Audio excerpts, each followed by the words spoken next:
بسم اللہ الرحمن الرحیم۔ السلام علیکم۔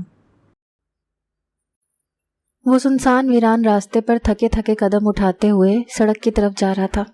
اس کے چہرے پر سوچ کی گہری گرد چھائی ہوئی تھی۔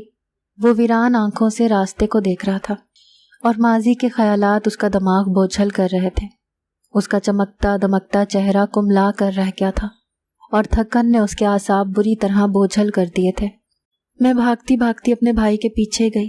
میں تو ان کی حالت کے پیش نظر کچھ دیر کے لیے انہیں کھلی فضا میں لے کر آئی تھی، لیکن وہ تو اپنی ہی دنیا میں مگن تھے۔ انہیں ارد گرد کا بھی کوئی ہوش نہ تھا۔ میں نے انہیں 3-4 دفعہ بلایا تو انہوں نے میری طرف اجنبی نظروں سے دیکھا، تو میں نے انہیں بازو سے پکڑ کر گھر لے آئی۔ مجھے اپنے بھائی کی حالت دیکھ کر بہت دکھ ہو رہا تھا۔ میرا بھائی شہزادوں جیسا خوبصورت تھا۔ اب میں نے اس کی حالت دیکھی تو بڑے ہوئے بال، بڑی ہوئی شیو اور آنکھوں کے نیچے سیاہ حلقے ان کی کئی راتوں کی بے خوابی کا نتیجہ تھے۔ میں انہیں لے کر کمرے میں آئی اور انہیں دوائی دی اور انہیں بیڈ پر لٹا کر کمرے کی لائٹ بند کر کے کمرے سے باہر آئی، اور اب میں بیٹھی سوچ رہی تھی کہ ان کی زندگی کو کیسے نارمل حالات میں لے کر آیا جائے۔ ہم 2 ہی بہن بھائی تھے۔ ہمارے والدین ہم سے بہت پیار کرتے تھے۔ میں اپنے بھائی سے 5 سال چھوٹی تھی۔ میں اپنے والدین کے ساتھ ساتھ اپنے بھائی کی بھی بے حد لاڈلی تھی۔ میرے باپ کا ایک چھوٹا سا کاروبار تھا جس سے گھر کی اچھی گزر بسر ہو رہی تھی۔ میرے باپ نے میرے بھائی کا ایک اچھے اسکول میں داخلہ کروایا تھا۔ وہ اپنے بیٹے کو پڑھا لکھا دیکھنا اور کامیاب انسان دیکھنا چاہتے تھے۔ میرے بھائی کا نام ولید تھا۔ میرا بھائی پڑھائی میں بہت اچھا تھا۔ میرے ابو کو اپنے بیٹے پر بہت فخر ہوتا تھا۔ وہ انہیں اٹھتے بیٹھتے نصیحتیں کرتے۔ میٹرک میں میرے بھائی نے اعلیٰ نمبروں سے پوزیشن حاصل کی تھی۔ انہیں اسکالرشپ سے کالج میں داخلہ مل گیا تھا۔ بھائی نے آگے مزید تعلیم اسکالرشپ پر ہی حاصل کی اور اسکالرشپ پر ہی بیرون ملک تعلیم حاصل کرنے کے لیے چلے گئے۔ ان کے بیرون ملک جانے پر ہم سب گھر والے بہت ہی اداس تھے، لیکن خوشی بھی تھی، اسی لیے سب نے انہیں دعاؤں سمیت رخصت کیا۔ میرے ابو اپنے خاندان والوں کو بڑے فخر سے بتاتے تھے کہ ان کا بیٹا بہت ہی لائق اور ذہین ہے۔ بھائی نے اپنی تعلیم حاصل کرنے کے بعد ادھر ہی بیرون ملک میں نوکری کرنا شروع کر دی۔ اس طرح گھر کے حالات مزید بہتر ہو گئے۔ میرے ماں باپ انہیں واپس آنے کے لیے کہتے کہ تم اپنے ملک میں ہی نوکری کرو، لیکن بھائی اپنے آپ کو ادھر ہی سیٹل کرنا چاہتے تھے۔ میرے والدین ان کی شادی کرنا چاہتے تھے کیونکہ وہ ان کے سب سے بڑے بیٹے تھے، لیکن بھائی ابھی شادی کے لیے تیار نہ تھے۔ ان کے مسلسل انکار پر میرے والدین نے میرے بھائی سے کہا کہ پھر ہم تمہاری بہن کی شادی کر دیتے ہیں۔ بھائی کو اس بات پر کوئی اعتراض نہ ہوا۔ اس طرح میرے والدین نے میری شادی کرنے کا فیصلہ کیا۔ میری شادی پھپھو کے بیٹے سے طے کر دی گئی تھی۔ تبھی میرے والدین نے بھائی سے کہا کہ تمہاری اکلوتی بہن کی شادی ہے تو اس کے لیے تمہارا شرکت کرنا اس میں ضروری ہے۔ اس طرح بھائی کافی عرصے کے بعد پاکستان میں میری شادی میں شرکت کرنے کے لیے آئے۔ کافی عرصے بعد میرے والدین اور میں اپنے بھائی کو دیکھ کر بہت ہی خوش ہو رہے تھے۔ فون پر ویڈیو کال پر اکثر ان سے بات چیت ہو جاتی تھی، لیکن اب حقیقت میں انہیں سامنے دیکھ کر میں پھولے نہیں سما رہی تھی، کیونکہ میرے بھائی پہلے سے بھی زیادہ ہینڈسم اور خوش شکل ہو گئے تھے۔ خاندان کی کئی عورتوں نے میری امی سے پوچھا کہ آپ اپنے بیٹے کی خاندان میں شادی کرنا چاہتی ہیں یا خاندان سے باہر؟ تو میری امی نے جواب دیا کہ جہاں میرے بیٹے کے مقدر اور نصیب ہوں گے میرے بیٹے کی شادی ہو جائے گی۔ ابھی وہ اس بارے میں کچھ نہیں کہہ سکتی۔ میرے ابو اور بھائی نے میری شادی کے انتظامات بہت اچھے طریقے سے کیے تھے۔ تمام فنکشنز خیر و عافیت سے مکمل ہو چکے تھے اور میں اپنے سسرال روانہ ہو گئی تھی۔ میرا شوہر کینیڈا میں نوکری کرتا تھا، اسی لیے شادی کے کچھ عرصے بعد میں نے بھی اپنے شوہر کے پاس چلے جانا تھا۔ میرے ماں باپ بھائی کو دوبارہ بیرون ملک بھیجنے پر راضی نہ تھے۔ انہوں نے میرے بھائی سے کہا کہ وہ پاکستان میں ہی اپنا کاروبار شروع کریں۔ میرے بھائی کو مجبوراً ان کی بات ماننا پڑی، کیونکہ میری شادی کے بعد میری امی گھر میں بالکل اکیلی ہوتی تھیں۔ میں نے اور میرے ماں باپ نے جو ایک بات نوٹ کی تھی وہ یہ تھی کہ بھائی پہلے سے زیادہ خاموش ہو گئے تھے۔ وہ زیادہ ہی سنجیدہ طبیعت کے ہو گئے تھے اور زیادہ تر وہ اکیلے رہنا ہی پسند کرتے تھے۔ میری امی کا بھائی پر اصرار بڑھتا گیا کہ وہ شادی کے لیے مان جائیں۔ اس طرح بھائی نے حامی بھر دی، لیکن بھائی نے اپنی کچھ شرطیں رکھی کہ وہ ان شرائط پر ہی شادی کریں گے۔ وہ چاہتے تھے کہ ان کی شادی اس لڑکی سے ہو جو پڑھی لکھی ہو، لیکن وہ پردے دار ہو اور گھر کو سنبھالنے والی ہو۔ میری امی نے جب ان کی شرطیں سنی تو وہ حیران ہوئی کہ ان کا بیٹا اتنے سال بیرون ملک رہ کر آیا ہے، اب اس کی سوچ کتنی پرانی ہے، لیکن انہیں تو اس بات کی خوشی تھی کہ وہ شادی کے لیے مان گیا ہے۔ اس لیے انہوں نے میرے بھائی کے لیے رشتہ ڈھونڈنا شروع کر دیا۔ کافی کوششوں کے بعد انہیں ایک لڑکی پسند آ گئی۔ میری ہونے والی بھابھی خوبصورت پڑھی لکھی لڑکی تھی۔ وہ بہت رکھ رکھاؤ والی لڑکی تھی۔ میں بھی چاہتی تھی کہ بھائی کی شادی دیکھ کر ہی اپنے شوہر کے ساتھ کینیڈا جاؤں، اسی لیے میں بھی جوش و خروش سے بھائی کی شادی کی تیاریاں کرنے لگی۔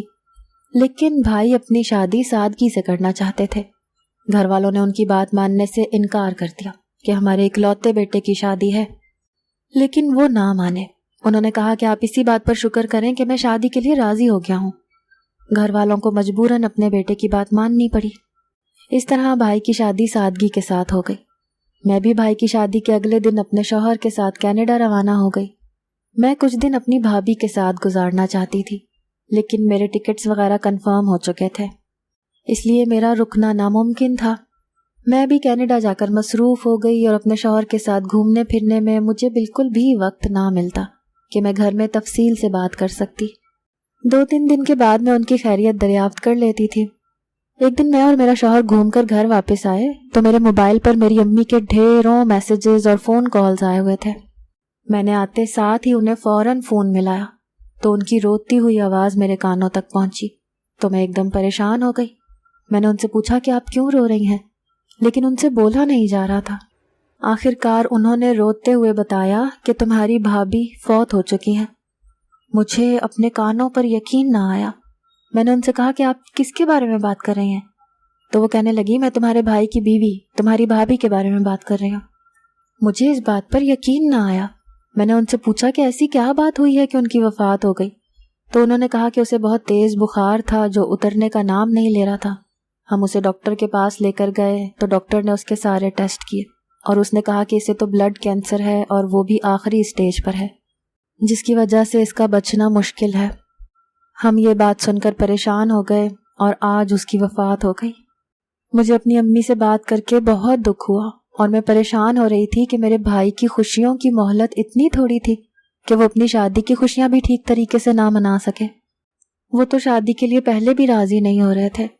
مجھے لگ رہا تھا کہ میرے بھائی کو اور ان کی خوشیوں کو کسی کی نظر لگ گئی ہے۔ میں فوراً اپنے بھائی کے پاس جانا چاہتی تھی، لیکن اتنی جلدی میرا واپس جانا ممکن نہیں تھا۔ میں نے اپنے بھائی کو فون کیا تو میرے بھائی نے بس مجھ سے مختصر سی بات کی۔ میں مسلسل روئے جا رہی تھی۔ میرے بھائی نے مجھے حوصلہ دیا۔ میں نے انہیں کچھ حوصلہ افزا باتیں کرنے کے بعد فون بند کر دیا۔ اسی طرح کافی دنوں تک میں اداس ہی رہی اور روزانہ ہی گھر میں اپنی امی سے فون پر بات کرتی۔ امی سے مسلسل اس بات پر اصرار کر رہی تھی کہ بھائی کی دوسری شادی کر دی جائے، لیکن امی کہہ رہی تھیں کہ تمہارے بھائی پہلی شادی کے لیے بہت مشکل سے مانے تھے، اب اتنے تھوڑے دنوں میں اس کی دوسری شادی کیسے کر سکتی ہوں؟ مجھے بھی اپنی امی کی بات کچھ ٹھیک لگی کہ ابھی ان کا غم تازہ ہے، کچھ وقت گزرنے کے بعد وہ خود ہی اس بات پر راضی ہو جائیں گے، ابھی انہیں ان کے حال پر ہی چھوڑ دیا جائے۔ مجھے امی سے ہی فون پر بھائی کے بارے میں خیریت معلوم ہوتی تھی کہ بھائی نے اپنا نیا آفس تیار کر لیا ہے اور اب وہ ایک نیا گھر بھی تعمیر کروا رہے ہیں۔ اسی دوران میرے ابو کی بھی طبیعت خراب رہنے لگی اور اب انہوں نے اپنے آفس جانا چھوڑ دیا تھا۔ اب پورے کاروبار کی ذمہ داری میرے بھائی نے سنبھال لی تھی۔ میرے بھائی نے اپنی تمام تر توجہ اپنے کاروبار پر دے دی اور ان کا کاروبار جلد ہی کامیابیوں کی بلندیوں کو چھونے لگا۔ ان کے بزنس کا دنیا میں ایک نام بلند ہونے لگا۔ اب میرے ماں باپ اور میرے بھائی اپنے نئے گھر میں شفٹ ہو چکے تھے۔ میں بھی شادی شدہ زندگی میں مصروف ہو گئی تھی اور اللہ نے مجھے خوشخبری دی۔ یہ خبر میں نے اپنے گھر والوں کو دی تو میرے گھر والے بھی بہت خوش ہوئے اور ڈھیروں دعائیں دی۔ ایک دن میری امی سے فون پر بات ہو رہی تھی تو انہوں نے کہا کہ تمہارا بھائی دوسری شادی کے لیے مان گیا ہے، لیکن اس کی اب بھی وہی شرطیں ہیں جو اس نے پہلی شادی پر رکھی تھیں، اور ایسی شرطوں پر تو صرف غریب گھرانے کی لڑکیاں پوری اترتی ہیں، کیونکہ امیر گھروں میں ایسی لڑکی کا ملنا بہت ہی مشکل ہے۔ میں نے اپنی امی کو سمجھایا کہ آپ ان باتوں کی وجہ سے بھائی کو خود سے بدگمان نہ کریں، یہ نہ ہو کہ وہ شادی کے لیے انکار ہی کر دیں۔ مجھے بہت خوشی ہوئی کہ کم از کم انہوں نے اپنی زندگی میں مزید آگے بڑھنے کی کوشش کی ہے۔ میں نے اپنی امی سے پوچھا کہ آپ نے لڑکی والوں کو بھائی کی پہلی شادی کے بارے میں حقیقت بتا دی ہے؟ تو میری امی نے کہا کہ ہم نے بتا دی ہے، اور ویسے بھی تمہارے بھائی میں کون سی کمی ہے، پڑھا لکھا خوبصورت اور امیر شخص ہے، ہر کوئی بھاگ کر اپنی بیٹی کا رشتہ میرے بیٹے کو دے گا۔ میری والدہ چاہتی تھی کہ میں بھی بھائی کی شادی میں شرکت کروں، لیکن میرا اس حالت میں سفر کرنا ممکن نہ تھا، اسی لیے میں نے اپنے بھائی کے لیے ڈھیروں دعائیں کی کہ اب ان کی زندگی خوشیوں سے بھری ہو اور میری نئی آنے والی بھابھی بھی ان کے لیے اچھی بیوی ثابت ہو۔ میں نے اپنی امی کو تاکید کی کہ وہ بھائی کے ہاتھ سے صدقہ خیرات کریں تاکہ تمام بلائیں ٹل جائیں۔ میری امی نے بھائی کی دوسری بیوی کی تصویریں مجھے بھیجی، وہ بھی بہت ہی خوبصورت تھی۔ اسی طرح شادی کے کچھ دن گزر گئے۔ میں نے اپنی نئی بھابھی سے ویڈیو کال پر ہی بات چیت کی، انہوں نے بھی مجھ سے بہت اچھے طریقے سے بات چیت کی۔ کافی دن گزر گئے، میں اپنے گھر میں بات کرنے کے لیے فون کرتی لیکن بیل جاتی اور کوئی بھی فون نہ اٹھاتا، مجھے بڑی پریشانی ہو رہی تھی۔ میں نے اپنے ابو اور بھائی اور امی کے موبائل پر سب سے بات کرنے کی کوشش کی لیکن کوئی بھی میرا فون نہیں اٹھا رہا تھا۔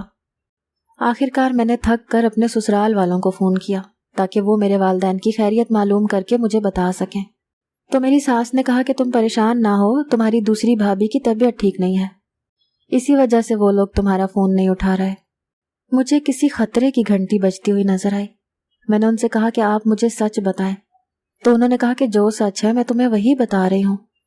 میں نے اپنی ساس سے مزید بحث نہ کی، میں سوچ رہی تھی کہ بھابھی کی طبیعت خراب ہونے سے میرے فون نہ اٹھانے کا کیا تعلق ہے۔ میں نے اپنی ساس کی بات پر یقین کر لیا۔ اسی طرح کچھ دن گزر گئے کہ ایک دن مجھے میری امی کا فون آیا۔ میں نے ان سے گھر کی خیریت دریافت کی اور ان سے ناراضگی کا اظہار کیا کہ آپ نے میرا فون کیوں نہیں اٹھایا تھا۔ میرے اتنا کہنے پر وہ رونا شروع ہو گئی اور روتے ہوئے بتانے لگیں کہ ہم تمہیں کس منہ سے بتاتے ہیں کہ تمہاری دوسری بھابھی اور تمہارے بھائی کی دوسری بیوی شادی کے پہلے ہفتے میں ہی فوت ہو گئی ہے۔ یہ خبر مجھ پر قیامت بن کر گزری۔ میری امی نے بتایا کہ تمہاری بھابھی اور میرے بھائی سیر کرنے کے لیے شمالی علاقہ جا رہے تھے کہ راستے میں کار کا ایکسیڈنٹ ہو گیا جس کی وجہ سے تمہارے بھائی کو شدید چوٹیں آئی ہیں، لیکن تمہاری بھابھی موقع پر ہی دم توڑ گئی۔ مجھے اپنے بھائی کی قسمت پر ترس آ رہا تھا کہ سب کچھ ہوتے ہوئے میرے بھائی نے کیسی قسمت پائی ہے کہ ان کی قسمت میں شادی جیسی خوش نصیبی نہیں ہو رہی۔ میں اپنے بھائی کے لیے دعائیں ہی کر سکتی تھی۔ اسی طرح وقت گزرتا رہا اور میرے ابو بھی اپنے بیٹے کا غم برداشت نہ کر سکے اور اس دنیا سے چل بسے۔ میرا بھی ڈیلیوری کا ٹائم بہت ہی نزدیک تھا۔ میرے شوہر نے یہ خبر مجھے نہ دی کیونکہ ڈاکٹر نے پہلے ہی میری کنڈیشن کو دیکھتے ہوئے کسی بھی پریشانی اور ٹینشن والی بات کرنے سے منع کیا تھا۔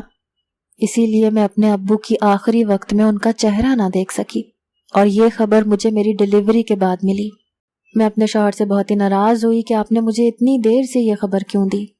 تو انہوں نے کہا کہ مجھے اپنے بچے کی زندگی بھی عزیز تھی اور میں تمہاری اور اپنے بچے کی زندگی خطرے میں نہیں ڈال سکتا تھا، اس وجہ سے میں نے تمہیں اس وقت یہ خبر نہ دی۔ میں نے فون پر اپنے بھائی اور اپنی امی سے ابو کے بارے میں ڈھیروں باتیں کی۔ میرے بھائی اور میری امی نے مجھے حوصلہ دیا کہ تم اس حالت میں ٹینشن نہ لو۔ اسی طرح وقت گزرتا رہا۔ ایک دن امی نے مجھے اطلاع دی کہ ہم نے تمہارے بھائی کا نکاح کر دیا ہے۔ میں نے اور امی نے ڈھیروں دعائیں کی کہ خدا کرے یہ شادی کامیاب ہو اور دونوں میاں بیوی پر خیر و عافیت اور سلامتی ہو، لیکن ہماری بدقسمتی کہ شادی کے پہلے ہفتے ہی میرے بھائی کی تیسری بیوی بھی فوت ہو چکی تھی۔ لیکن اس دفعہ انہوں نے جو وجہ بتائی وہ مجھے بھی عجیب لگی، کیونکہ انہوں نے کہا کہ وہ رات کو اپنے کمرے میں سوئی ہوئی تھی اور اسے نیند میں چلنے کی عادت تھی۔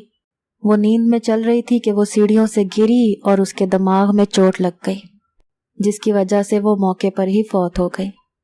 اس خبر نے میرے پاؤں تلے سے زمین کھینچ لی۔ اب تو میرا شوہر بھی مجھے دبے دبے لفظوں میں کہتا کہ ایسی کیا بات ہے کہ تمہارے بھائی کی شادی کے پہلے ہفتے ہی اس کی تینوں بیویاں فوت ہو جاتی ہیں۔ میرے سسرال والوں میں بھی باتیں ہونا شروع ہو گئی، جو بھی سنتا اپنے کانوں کو ہاتھ لگانا شروع کر دیتا۔ اب تو لوگوں نے بھی ہمارے گھر میں آنا چھوڑ دیا تھا۔ میں اس خبر کے بعد پاکستان واپس جانا چاہتی تھی کیونکہ میرے کینیڈا آنے پر اتنے بڑے حادثات ہو چکے تھے، اسی لیے میں نے اپنے شوہر سے منت سماجت کر کے پاکستان جانے کی اجازت لی۔ جیسے ہی میں پاکستان اپنی امی کے گھر آئی تو میں نے اپنی امی اور اپنے بھائی کی حالت دیکھی تو میری آنکھوں میں آنسو آ گئے۔ میرا بھائی بہت ہی خوبصورت، حسین، پڑھا لکھا مرد تھا، لیکن جو اب میرے سامنے شخص بیٹھا ہوا تھا وہ کسی بھی طرح سے ایسا نہیں لگ رہا تھا۔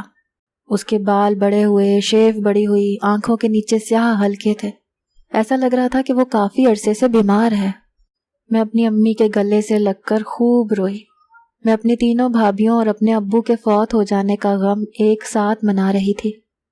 کافی دیر رونے کے بعد اپنی امی کو حوصلہ دیا تو میری امی نے ملازمہ سے پانی منگوایا اور مجھے پلایا۔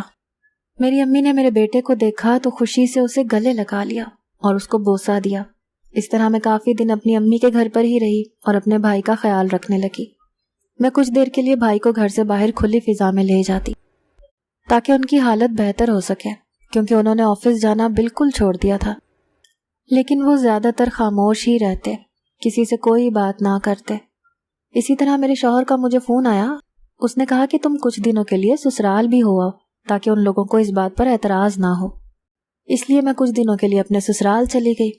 اس دوران میری اماں جب بھی بھائی کا رشتہ دیکھنے کے لیے کہیں جاتی تو لڑکی والے بھائی کو دیکھ کر فوراً ہی اپنی لڑکی چھپا لیتے اور رشتے سے انکار کر دیتے۔ میں نے اپنی امی کو سمجھایا کہ آپ اس دفعہ کوئی بھی جلد بازی نہ کریں، بلکہ کچھ وقت کے لیے شادی کو بھول جائیں اور اپنی اور بھائی کی زندگی کو نارمل حالات کی طرف لے کر آئیں۔ لیکن میری امی یہ بات نہ مانی۔ وہ اپنے خاندان والوں کو یہ دکھانا چاہتی تھیں کہ میرے بیٹے میں کسی چیز کی کوئی کمی نہیں ہے، آج بھی اسے اچھے سے اچھا رشتہ مل سکتا ہے۔ اسی طرح میری امی نے میرے بھائی کا چپکے سے ہمارے گھر کی ملازمہ سے ہی نکاح کر دیا، اور جب میں اپنے سسرال سے 15 دن کے بعد واپس آئی تو اس کی خبر مجھے ملازمہ نے روتے ہوئے دی۔ وہ چیخ چیخ کر کہہ رہی تھی کہ آپ ایسا ظلم میرے ساتھ مت کریں، مجھے اس ظلم سے بچا لیں۔ میں نے اسے چپ کروایا اور کہا کہ تم مجھے سچ بتاؤ گی تو اب میں تمہیں طلاق دلوا سکوں گی، ایسے میں تمہاری مدد کیسے کر سکتی ہوں جب میں خود ہی پوری بات کو نہیں جانتی۔ اتنی دیر میں میری امی آ گئی، انہیں بھی اس بات کا اندازہ ہو چکا تھا، تو میں نے ملازمہ کو جانے کا اشارہ کیا تو وہ چلی گئی۔ میں نے اپنی امی سے پہلی دفعہ غصے میں بات کی۔ میں نے کہا کہ آپ کچھ وقت کے لیے انتظار نہیں کر سکتی تھیں؟ آپ کو کس بات کی جلد بازی تھی؟ کیا آپ نے اپنے بیٹے کی شادی ایک ملازمہ سے کر دی؟ انہوں نے کہا کہ مجھے محلے والوں اور خاندان کی ساری عورتیں باتیں کرتی تھیں کہ تمہارے بیٹے کی قسمت ہی خراب ہے، جو کوئی بھی لڑکی اس کی زندگی میں ٹھہر نہیں سکتی۔ میں ان لوگوں کو ان کی باتوں کا جواب دینا چاہتی تھی۔ میں نے سوچا امی سے بحث کرنے کا کوئی فائدہ نہیں تھا، مجھے ملازمہ سے سارا سچ جاننا چاہیے تھا۔ اسی لیے میں اس کا انتظار کرنے لگی کہ جب رات کو سب سو جائیں گے تو وہ میرے کمرے میں آئی، رو رو کر کہنے لگی کہ آپ اپنے بھائی کے بارے میں سچ نہیں جانتی۔ جب ان کی پہلی شادی ہوئی تو ان کی بیوی دلہن بن کر آئی، تو اسی رات انہوں نے اپنی بیوی کو مارنا پیٹنا شروع کر دیا تھا۔ ان کے کمرے سے عجیب سی چیخوں کی آوازیں آ رہی تھیں۔ آپ کے امی ابو بھی کمرے تک گئے تو انہوں نے دیکھا کہ آپ کی بھابھی کی بہت بری حالت تھی۔ آپ کے بھائی نے انہیں مار مار کر لہو لہان کر دیا تھا، اور آپ کے بھائی زمین پر ایک طرف سر جھکائے بیٹھے ہوئے تھے، ایسا لگ رہا تھا کہ وہ کوئی ذہنی مریض ہے۔ اسی لیے آپ کے امی ابو بھابھی کو ہسپتال لے کر چلے گئے تو ڈاکٹروں نے قتل کا کیس قرار دیا، لیکن آپ کے ابو اور امی نے بہت پیسہ بہا کر ڈاکٹر کا منہ بند کروا دیا، اور لڑکی کے والدین کو بھی یہی بتایا کہ اس کو بلڈ کینسر تھا، اس وجہ سے وہ فوت ہو گئی ہے۔ انہوں نے بہت شور مچایا، لیکن وہ غریب لوگ تھے، وہ زیادہ دیر ان کا مقابلہ نہ کر سکے، اسی لیے انہوں نے خاموشی اختیار کر لی۔ جب ان کی دوسری شادی ہوئی تو یہ اپنی بیوی کو لے کر گھومنے پھرنے کے لیے ناران چلے گئے۔ راستے میں انہوں نے اپنی بیوی کو ایک پہاڑی سے دھکا دے دیا اور یہاں آ کر یہ کہا کہ ان کا ایکسیڈنٹ ہوا ہے۔ یہ سچ تھا کہ آپ کے بھائی کا ایکسیڈنٹ ہوا تھا، لیکن تب جب وہ اپنی بیوی کو دھکا دے کر واپس آ رہے تھے، اسی پریشانی میں ہی ان کا ایکسیڈنٹ ہو گیا تھا اور انہیں شدید چوٹیں آئی تھیں۔ اس طرح دوسری بیوی کے فوت ہو جانے پر ان کے گھر والوں نے بھی اپنی بیٹی کی قسمت سمجھتے ہوئے یقین کر لیا تھا، اور آپ کے بھائی کی تیسری بیوی کو انہوں نے سیڑھیوں سے خود دھکا دیا تھا، اور یہ میں نے اپنی آنکھوں سے دیکھا تھا۔ اور یہ سب کچھ آپ کی امی جانتی ہیں، لیکن وہ اپنے بیٹے کی غلطیوں پر پردہ ڈال رہی ہیں۔ اسی لیے آپ مجھ پر یہ ظلم ہونے سے بچا لیں، میں اس ظلم کا شکار نہیں ہونا چاہتی۔ مجھے اس ملازمہ کی باتیں سن کر حیرانگی اور پریشانی ہو رہی تھی کہ اتنا کچھ ہو جانے کے باوجود میری امی نے مجھ سے غلط اطلاعات دی۔ مجھے یہ کوئی سائیکو کیس لگ رہا تھا کہ میرے بھائی ایک نفسیاتی مریض بن چکے ہیں۔ میں ان کی ہسٹری جاننا چاہتی تھی کہ ان کی زندگی میں ایسا کیا ہوا ہے کہ انہوں نے اپنی بیویوں کے ساتھ یہ سلوک کیا۔ میں نے اپنے دل میں یہ ارادہ کیا کہ میں انہیں کسی نفسیاتی ڈاکٹر کے پاس لے کر جاؤں گی، اور اس طرح میں نے اگلے دن اپنے بھائی سے کہا کہ مجھے کسی ڈاکٹر کے پاس جانا ہے، آپ مجھے لے کر جائیں۔ پہلے تو وہ اس بات پر راضی نہ ہوئے، لیکن میرے اصرار پر وہ مجھے لے گئے۔ لیکن وہ یہ نہیں جانتے تھے کہ وہاں میرا چیک اپ نہیں ہونا بلکہ ان کا ہی چیک اپ ہونا ہے۔ جب ہم وہاں پہنچے تو میں نے ان سے کہا کہ آپ میرے ساتھ ڈاکٹر کے کمرے میں چلیں، مجھے اکیلے کمرے میں جاتے ہوئے ڈر لگتا ہے۔ تو وہ بیزاریت سے مجھے دیکھتے ہوئے میرے ساتھ کمرے میں چلے گئے اور کرسی پر بیٹھ گئے۔ ہم ڈاکٹر کا انتظار کرنے لگے۔ جیسے ہی ڈاکٹر آیا تو میں کمرے سے باہر نکلنے لگی تو بھائی نے میری طرف حیرانگی سے دیکھا کہ تم کہاں جا رہی ہو؟